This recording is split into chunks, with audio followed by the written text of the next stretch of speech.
وأحسن منك لم تر قط عيني وأجمل منك لم تلد النساء خلقت مبرأ من كل عيب خلقت مبرأ من كل عيب كأنك قد خلقت كما تشاء كتاب أنزلناه إليك مبارك ليدبروا آياته وليتذكر أولو الألباب۔ یہ کتاب برکت والی ہے جسے ہم نے آپ کی طرف نازل فرمایا ہے تاکہ دانش مند لوگ اس کی آیتوں میں غور و فکر کریں اور نصیحت حاصل کریں۔ اللہم صلی علی سیدنا محمد وعلی آل سیدنا محمد بعدد کل ذرۃ مئۃ الف الف مرۃ۔ سامعین و ناظرین کرام، السلام علیکم ورحمۃ اللہ وبرکاتہ۔ سامعین کرام، سورہ قمر آیت نمبر 50-51۔ آج کا موضوع، کیا ہمیں اللہ تعالیٰ کے دنیا اور آخرت کے عذاب پر یقین ہے؟ اس کے ساتھ آج کے سبق کا آغاز کرتے ہیں۔ سب سے پہلے گزشتہ سبق کا اعادہ ہوگا۔ بل الساعة موعدهم والساعة أدهى وأمر۔ بلکہ ان کا اصل وعدہ تو قیامت ہے، اور قیامت کی گھڑی بہت ہی سخت اور بہت ہی تلخ ہے۔ ان المجرمین فی ضلال وسعر۔ بے شک مجرم لوگ گمراہی اور دیوانگی یا آگ کی لپیٹ میں ہیں۔ یوم یسحبون فی النار علی وجوہہم ذوقوا مس سقر۔ جس دن وہ لوگ اپنے منہ کے بل دوزخ میں گھسیٹے جائیں گے تو ان سے کہا جائے گا آگ میں جلنے کا مزہ چکھو۔ انا کل شیء خلقناہ بقدر۔ بے شک ہم نے ہر چیز کو ایک مقررہ اندازے کے مطابق بنایا ہے۔ سامعین کرام، سورہ القمر آیت نمبر 50 سے آج کا سبق ہے۔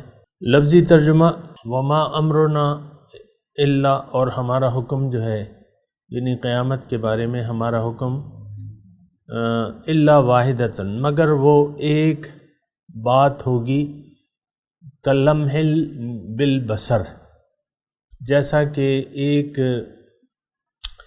پلک، آنکھ کے پلک کے جھپکنے کی طرح۔ سامعین کرام، سورہ القمر ہے اور اقتربت الساعۃ وانشق القمر سے بات شروع ہوئی تھی۔ اس صورت کا جو آغاز ہوا تھا اقتربت الساعۃ وانشق القمر، کہ قیامت قریب آ پہنچی اور چاند پھٹ گیا، شق ہو گیا۔ عقیدہ آخرت کی پر یقین کے ذریعے انسان اپنی زندگی کی معراج کو پا سکتا ہے۔ سامعین کرام، یہ بات نوٹ کر لیں۔ لیکن عقیدہ آخرت اگر نہ ہو تو پھر اس کی زندگی بہت بڑے خسارے سے دوچار ہو جائے گی۔ جیسا کہ آج جو ہے ہمارا عقیدہ آخرت پر نہیں ہے، اس لیے ہم ظاہر اور باطنی طور پہ بہت بڑے خسارے سے دوچار ہیں۔ ظاہری خسارہ تو آپ کو معلوم ہے سامعین کرام کہ سب سے بڑی جو خسارے والی بات ہے وہ اللہ تعالیٰ کی ناراضگی ہے۔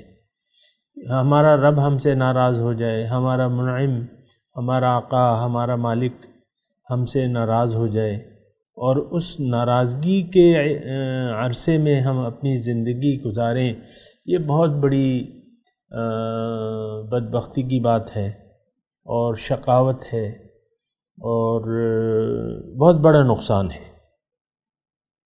یعنی آپ دیکھیں، ایک گھر میں میں عرض کرتا ہوں، ایک گھر میں ماں باپ ہے، بڑے شفیق و کریم، لیکن ان کا بیٹا جو ہے اپنے ماں باپ کو ناراض کر دے کسی بھی بات سے، اور ان کی بات نہ مانے اور ناراض ہو، اور پھر وہ ناراضگی میں وہ گھر میں رہتا ہو. آپ ذرا اس صورتحال کا اندازہ لگائیں نا سامعین کرام. ایک بیٹا ہے یا بیٹی ہے، 20 سال کا ہے، 25 سال کا ہے، جو بھی ہے، یعنی ایک ذمہ دار شخص ہے، ایک ذمہ دار انسان ہے، عاقل ہے، بالغ ہے، باشعور ہے، اور وہ اپنے ماں باپ کو ناراض کر کے گھر میں رہ رہا ہے. یہ کتنی بڑی بدبختی کی بات ہے. اسی طریقے سے ہم سامعین کرام، اللہ تعالیٰ ہمارا خالق ہے، مالک ہے، اور ہمارا آقا ہے کریم، اور ہم اس کی کائنات میں رہ رہے ہیں. ہماری صورت گری اس نے کی ہے، اللہ تعالیٰ نے کی ہے، پھر ہم اس کی کائنات میں رہ رہے ہیں، اس کی تمام نعمتوں سے استفادہ کر رہے ہیں، فائدہ اٹھا رہے ہیں. اچھا، اس کے باوجود جو ہے ہم اس کی مسلسل نافرمانی میں لگے ہوئے ہیں، اس کی اطاعت کی طرف ہماری توجہ ہی نہیں ہے. تو آپ دیکھیں یعنی یہ کیا صورتحال ہوگی، کیسی شرمناک صورتحال ہوگی کہ جب ہم اپنے رب کی ناراضگی کی فکر ہی ہمیں نہیں ہے کہ وہ ہم سے راضی ہے یا ناراض ہے، اور پھر الٹا مستضاد یہ کہ ہم الٹا گلے شکووں میں بھی مصروف ہیں. کوئی انسان اپنی موجودہ حالت پر خوش نہیں ہے، اور وہ شکوہ شکایت ظاہر ہے کہ وہ حالات زمانہ سے، اور حالات زمانہ کیا ہیں؟ یہ تو اللہ تعالیٰ کے فیصلے ہیں. لا تسب الدہر وان الدہر، حدیث کا مفہوم ہے. اللہ تعالیٰ فرماتا ہے کہ زمانے کو برا مت کہو، میں زمانہ ہوں. تو بہرحال جو حالات زمانہ ہیں، آپ کے جو بھی حالات ہیں، واقعات ہیں، عام طور پہ دیکھیں ہم میں سے کوئی شخص جو ہے ان حالات پر مطمئن نہیں ہے، اس میں تبدیلی چاہتا ہے، اور وغیرہ وغیرہ جو بھی ہے. یہ بات جو ہے یہ ذرا قابل غور ہے، اور ایسا جو ہے وہ یعنی دیکھنا چاہیے کہ ہم کس طرف جا رہے ہیں. بہرحال سورہ قمر کی جو مضمون ہے اس میں ہم نے گزشتہ سبق میں بھی پڑھا تھا کہ مجرموں کا کیا حل ہوگا. ان المجرمین فی ضلال وسعر، مجرم جو ہے وہ راہ بھٹکے ہوئے ہیں. یہ دوزخ میں ان کو گھسیٹا جائے گا منہ کے بل. یوم یسحبون علی النار فی النار علی وجوہہم، یوم یسحبون فی النار علی وجوہہم. بہرحال یہ یعنی مجرموں کا تذکرہ ہو رہا ہے، اور میں نے آپ کو عرض کیا تھا گزشتہ سبق میں بھی کہ اصل مجرم جو ہیں وہ ہم ہیں. اس وقت یعنی جو مسلمان قوم ہے وہ دو طریقے سے یعنی ڈبل عذاب کی مستحق بنی ہوئی ہے. اور دیکھیں منافق جو ہے وہ جیسے کہ قرآن میں ہے، آپ جی اس بات پہ زیادہ تعجب نہ کریں میری اس بات پہ. میں یہ کہہ رہا ہوں کہ منافقوں کا درجہ جو ہے وہ اللہ تعالیٰ نے ان کے متعلق فرمایا کہ ان المنافقین فی الدرک الاسفل من النار، منافق جو ہیں وہ دوزخ کے سب سے نچلے درجے میں ہوں گے، سب درک الاسفل. تو اس وقت منافق کیا ہے کہ جو اس کے عمل میں ہے وہ دل میں نہیں ہے، جو اس کے عمل میں ہے تو وہ اس کے دل میں نہیں ہے. یعنی عمل جو اس کے یعنی جو کہتا ہے اس پر عمل نہیں کرتا. لما تقولون ما لا تفعلون، کیوں کہتے ہو ایسی بات جو تم کرتے نہیں. تو ہم منہ سے تو کلمہ طیبہ ادا کرتے ہیں بلا شک و شبہ، اس میں تو کوئی دو رائے نہیں ہے، لیکن یہ ہے کہ جو ہم کہتے ہیں وہ کرتے نہیں ہیں. تو یہ ساری باتیں ہیں. مضمون جو ہے سامعین کرام یہ ہمارے لیے بیان ہو رہا ہے، مجرمین کا حال ہے. اور مجرم جو ہے اس وقت ہم نے اپنے آپ کو بنائے، یعنی مجرمین کی صفت کو اختیار کر لائے. مجرم کون ہے؟ جن کے دل اللہ تعالیٰ کی یاد سے خالی ہیں. مجرم کون ہے؟ جن کا عقیدہ، یقین دنیا پر ہو، ظاہر پر ہو، باطل پر ہو۔ مجرم کون ہے؟ جن کے دل اللہ کی یاد سے غافل ہیں۔ الذین کانت اعینہم فی غطاء عن ذکری وکانوا لا یستطیعون السمع۔ تو یہ مجرموں کی صفات ہیں سامعین کرام۔ تو بہرحال اس کا تذکرہ آ رہا ہے، اللہ تعالیٰ فرما رہا ہے کہ وما امرنا الا واحد کلمح بالبصر ذوقوا مس سقر۔ اب وہ دوزخ کا مزہ چکو۔ انا کل شیء، یہ ہماری گزشتہ سبق تھا کہ انا کل شیء خلقناہ بقدر، ہم نے ہر چیز کو ایک اندازے کے مطابق پیدا کیا ہے۔ اور آج کا جو سبق ہے وما امرنا الا واحدۃ کلمح بالبصر، اللہ تعالیٰ فرما رہا ہے کہ یہ قیامت میرے لیے کوئی مشکل چیز نہیں ہے، یہ ایک پلک جھپکنے کی بات ہے کہ قیامت واقع ہو جائے گی۔ سورہ یاسین میں اس کے بارے میں ہے کہ فلا یستطیعون توصیۃ ولا الی اہلہم یرجعون ونفخ فی الصور فاذا هم من الاجداث الی ربہم ینسلون۔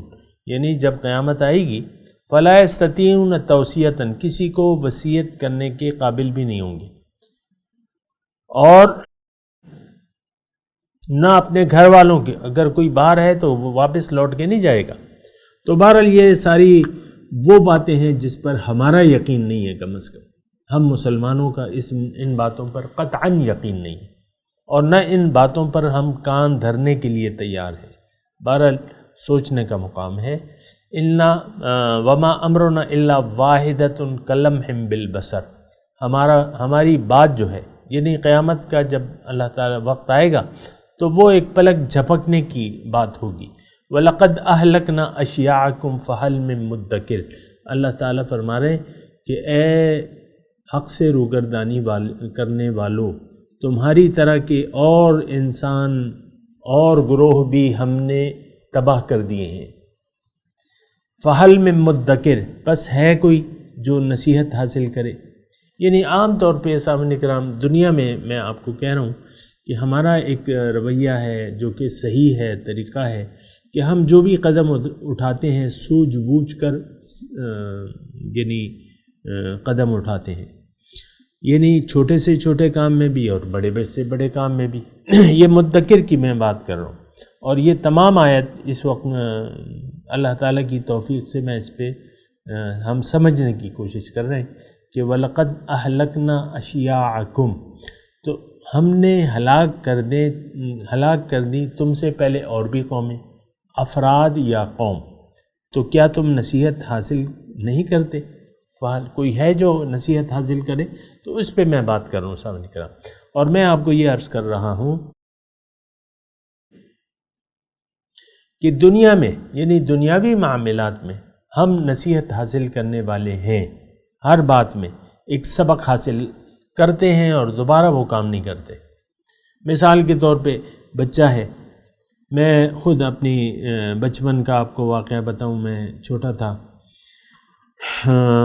6 سال ہوگی عمر یا 5 سال ہوگی، بچہ زیادہ اویئر نہیں ہوتا اور وہ نئی چیزیں کے بارے میں دریافت جاننا چاہتا ہے کہ یہ کیا چیز ہے۔ تو ایک دن کیا ہوا کہ وہ کمرے میں بیٹھا ہوا تھا، مطلب بچہ تھا، اور یہ 2 بجلی کے جو 2 پلگ سوراخ ہیں، یعنی جس کو آپ شو کرتے ہیں یا پلگ کہتے ہیں، تو وہ 2 سوراخوں کے بارے میں متجسس تھا کہ یہ کیا چیز ہے۔ تو میں نے پتہ نہیں، اب یہ مجھے یاد نہیں ہے کہ لوہے کی کوئی کیل یا چیز اس میں دی، تو ایک جھٹکا مجھے لگا کرنٹ کا۔ اب ظاہر ہے کہ وہ جو مائنس ہے، پلس میں تو بہت زبردست کرنٹ لگتا ہے، جو مائنس ہے اس میں میرے خیال سے میں نے وہ کیل دی، تو ایک جھٹکا تو لگا کیونکہ اس میں بھی ہوتا ہے کرنٹ۔ تو اس کے بعد میں سمجھ گیا کہ بھئی یہ چیز جو ہے یہ خطرناک ہے، یہ جو 2 سوراخ بنے ہوئے نا یہ پلگ کے، تو وہ بہت خطرناک ہے۔ تو آئندہ کے لیے بچہ تھا، لیکن پھر میں نے ایسا کام نہیں کیا۔ تو اسی طرح اللہ تعالیٰ میں آپ کو کہہ رہا ہوں، دنیا میں آپ سوچیں کہ ہم جو بھی کام کرتے ہیں تو ایک تجربہ اگر ہو جائے تو ہم پھر آئندہ کے لیے محتاط ہو جاتے ہیں، اور یہ چھوٹے سے چھوٹا کام اور بڑے سے بڑا کام سامعین کرام میں آپ کو عرض کر رہا ہوں نا. مثال کے طور پہ مجھے کھانا نہیں پکانا آتا یا نمک کی مقدار، تو میں 1 چمچ کی بجائے 4 چمچ ڈال دیتا ہوں. یعنی مثال کے لیے میں عرض کر رہا ہوں 4 چمچ، یعنی 3 حصے زائد ڈال دیتا ہوں. اب ظاہر ہے کہ جو کھانا تیار ہوگا وہ تو کھانے کے قابل نہیں ہوگا، تو اب ظاہر ہے کہ میں آئندہ کے لیے ایسا نہیں کروں گا، اس سے نصیحت حاصل کروں گا. کوئی بھی ایسا کام چھوٹے سے چھوٹا بڑے سے بڑا انسان جو ہے وہ آج جو یعنی یہ سائنسی طور پہ اگر ہم اس مقام پر کھڑے ہوئے تو یہ کیا چیز ہے؟ یہ تجربات ہیں جو ہم تجربات سے ہم آہستہ آہستہ آگے بڑھتے رہتے ہیں. اور سامعین اکرام، سائنس اگر اس مقام تک پہنچ بھی گئی ہے تو یہ کیا، انہوں نے ایک چیز معلوم کی، ایک حقیقت معلوم کی، اور پھر اس کے بارے میں تجربات کیے، اور وہ تجربات سے آگے بات جو ہے. اب مثال کے طور پہ آج ہمارے سامنے LED لائٹس ہیں، تو میں اس کی تفصیل میں نہیں جاتا، لیکن دیکھیں یہ پہلے بلب تھا، آپ کو معلوم ہے، یعنی میری یادداشت میں پہلے وہ 100 واٹ کے بلب ہوتے تھے، زیادہ ہمیں روشنی درکار ہوتی تھی تو 200 واٹ کے بلب، پھر آہستہ آہستہ جو ہے وہ ٹیوب لائٹیں آ گئی. یعنی ہمیں تجربات کرتے رہے، ٹیوب لائٹس آ گئیں، پھر جو ہے انرجی سیور کے بلب آ گئے، اب جو یہ LED کے بلب ہیں، اور یعنی بہتر سے بہتر چیزیں ہوتی رہتی ہیں. تو یہ وَلَقَدْ أَهْلَكْنَا أَشْيَاعَكُمْ فَهَلْ مِن مُدَّكِرٍ پہ میں بات کر رہا ہوں صاحب. اللہ تعالیٰ فرما رہا ہے دیکھو، جنہوں نے بھی جب بھی میں نے پیغمبر بھیجے اور قوم نے اس سے انکار کر دیا، پیغمبر کو جھٹلایا، اس قوم کو میں نے تباہ کر دیا. اور ہم اس سورہ قمر میں ان کے واقعات پڑھ بھی چکے ہیں. کذبت، وہ ہے نا کہ کذبت قوم لوط بالنذر، قوم لوط نے ڈرانے والوں کو جھٹلا دیا. یا مثال کے طور پہ کذبت سمود بالنذر، جھٹلایا قوم سمود نے ڈرانے والوں کو. یا اس کے بارے میں آیا تھا نوح علیہ السلام کے بارے میں کہ کذبت قبلہم قوم نوح فکذبوا عبدنا، اس سے پہلے نوح علیہ السلام کی قوم نے اپنے پیغمبر کو جھٹلایا. اور پھر یہ تمام یعنی یہ تاریخی واقعات ہیں، ان کو جھٹلایا نہیں جا سکتا. سامعین کرام، ہم تو کسی بات کو سننے کے لیے تیار ہی نہیں ہیں. یہ ایک بات ذرا نوٹ کر لیں، یعنی ہم قومی طور پہ، انفرادی طور پہ اور اجتماعی طور پہ نصیحت کی کوئی کسی بات پر کان دھرنے کے لیے تیار نہیں. اور میں آپ کو بتاتا ہوں نا، یہ اس کا جو ہے آسان ہے. آپ نیٹ پہ دیکھ لیں، درس قرآن کی کوئی بھی محفل ہوگی تو ان کی ویورشپ کتنی ہے، چاہے وہ کتنا بھی بڑا وہ ہو، یعنی مفسر قرآن ہو یا علامہ ہو، تو اس کے ویورشپ جو ہے جب وہ قصے کہانیاں، مثال کے طور پہ بعض لوگ اسلامی نصیحت جو ہے قصے کہانیوں کی ذریعے کرتے ہیں، میں اس کو وہ نہیں کر رہا، لیکن یہ ہے کہ ان کا سارا مضمون اسی پر مشتمل ہوتا ہے. تو فلاں بزرگ کا واقعہ، فلاں اس کا، اور وہ تو اس کی ویورشپ زیادہ ہوتی ہے. عام طور پہ آپ دیکھ لیں، یا مناظرے ہیں، مذہبی مناظرے ہیں، ان کی ویورشپ زیادہ ہوتی ہے. لوگ جھگڑوں کو، اختلافی باتوں میں زیادہ کریدتے ہیں، کیا ہے کرے.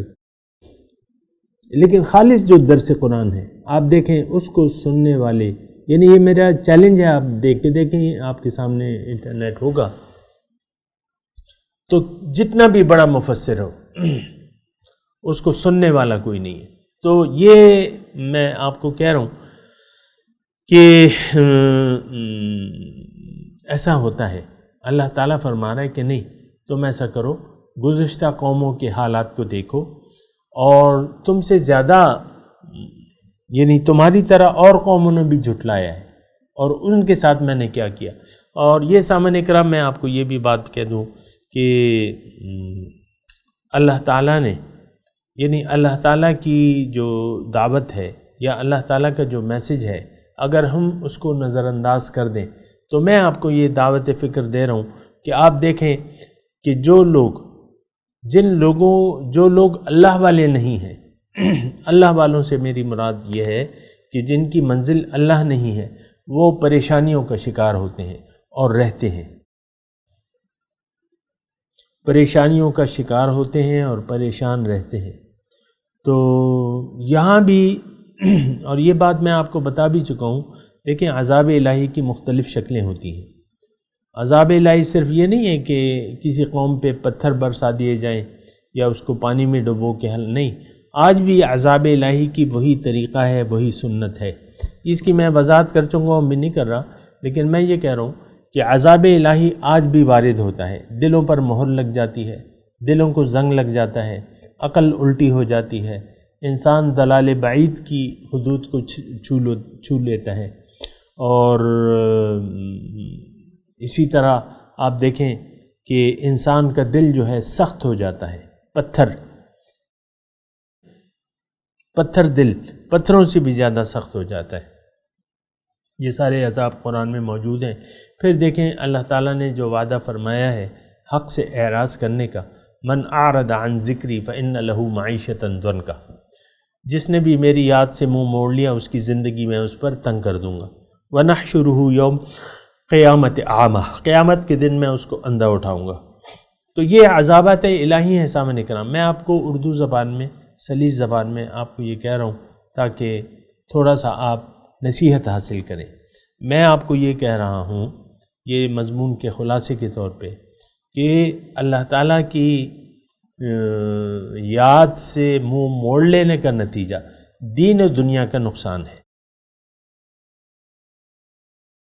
یہ آپ نہ سمجھیں کہ میرے اوپر کوئی گرفت نہیں ہوگی، پکڑ نہیں ہوگی، نہیں، اللہ تعالیٰ موجود ہے اپنی تمام قدرت و طاقت کے ساتھ، اور تمام جو عادت کریمہ ہیں اس میں کوئی تبدیلی نہیں آتی۔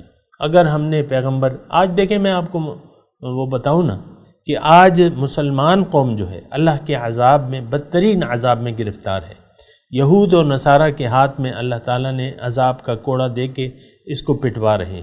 مسلمان کا خون پینے کے لیے بےتاب ہے، یعنی اگر اس کو موقع ملتا ہے تو مزید یہ فساد پھیلانے کی کوشش کرتا ہے۔ آپ دیکھیں ہمارے عرب میں کیا حالات ہیں، ہمارے اندر پاکستان میں کیا حالات ہیں۔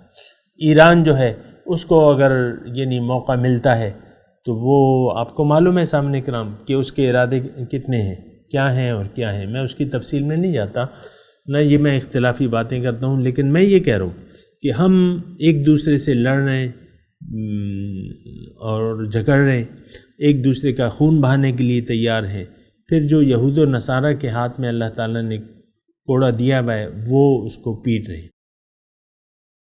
تو بہرحال اللہ تعالیٰ نے یہ فرمایا ہے کہ دیکھو وَلَقَدْ أَهْلَكْنَا أَشْيَاعَكُمْ، میں نے تم سے پہلے جو ہے تمہاری طرح اور لوگوں کو بھی ہلاک کر چکے ہیں، تمہاری طرح اور لوگوں، یعنی جنہوں نے حق سے انکار کیا تو ان کو بھی ہم نے ہلاک کر دیا ہے۔ فَهَلْ مِن مُدَّكِرٍ، تو ہے کوئی کہ سوچے اور سمجھے۔ تو بہرحال خلاصہ کلام یہ ہے سامعین کرام کہ انسان کی دنیا اور آخرت میں کامیابی کی واحد اگر کوئی وجہ بن سکتی ہے تو وہ حق کی طرف رجوع ہے، رجوع الی اللہ۔ فاستغفروا ربکم ثم توبوا الیہ، استغفار کرو اپنے رب سے، اپنے غلطیوں کی معافی مانگو اور اس کی طرف رجوع کر لو۔ فاستقیموا الیہ واستغفروا، اس کی طرف کمر کس لو، اللہ کو منزل بنا کے اٹھ کھڑے ہو اور اس کے راستے پر چل پڑو، اور اپنے گناہوں کی، گناہ کا مطلب کیا ہے سامنے کرام، یہ اصل میں بات کرتا ہوں تو ہر جگہ تو میں تفصیل نہیں کرتا، لیکن میں یہ سوچتا ضرور ہوں کہ میں نے یہ گناہ کا لفظ کہہ دیا ہے تو پتہ نہیں یہ لوگ کیا مطلب لیں گے۔ گناہ اصل جرم عظیم کیا ہے؟ اللہ کی یاد سے منہ موڑ لینا جرم عظیم ہے، عظیم گناہ ہے۔ تو یعنی ہم نے گناہ کے جو ہے معنی محدود کر دیے ہیں، دوسرا پتہ نہیں کیا کہوں کیا نہ کہوں، لیکن یہ ہے کہ اللہ تعالیٰ جو ہے یعنی اس کا عذاب کے کوڑے آج بھی برس رہے ہیں، اور میں آپ کو یعنی اللہ تعالیٰ کا جو عادت ہے، سنت ہے، وہ اس میں تبدیلی نہیں ہوتی۔ اللہ تعالیٰ فرما رہا ہے تم جیسوں کو میں نے تباہ کر دیا ہے، تم سوچ سمجھ سے کام لو اور اپنی منزل کو پہچانو، اپنے اللہ کی طرف رخ پھیر کے اس کے راستے پر نبی کے طریقے کے مطابق چلنا شروع کر دو، تمہاری نجات ہے، ورنہ دنیا اور آخرت میں نقصان تمہارا مقدر ہے۔ اور میں تلاوت کرتا ہوں، سامنے کرام میرے ساتھ دہرائیے، اعوذ باللہ من الشیطان الرجیم، بسم اللہ الرحمن الرحیم، وما امرنا الا واحدۃ کلمح بالبصر وَلَقَدْ أَهْلَكْنَا أَشْيَاعَكُمْ فَهَلْ مِن مُدَّكِرٍ۔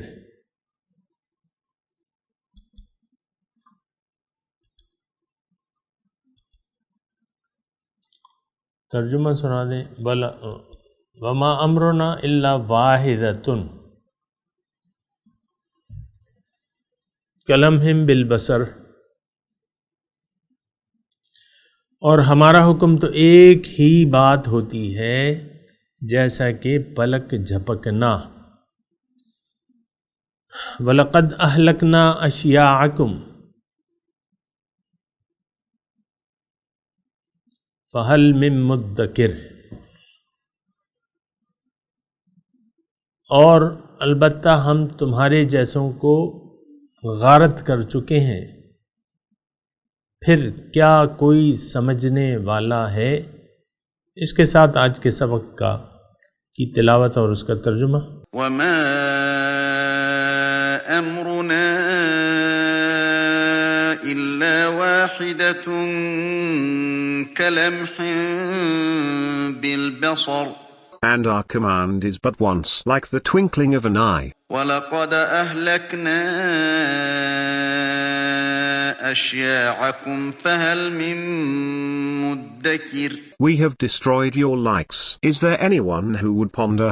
اس کے ساتھ ہی آج کے درس کا وقت اختتام کو پہنچا۔ انشاءاللہ اگلے درس میں ملاقات ہوگی۔ وآخر دعوانا ان الحمدللہ رب العالمین، والسلام علیکم ورحمۃ اللہ وبرکاتہ۔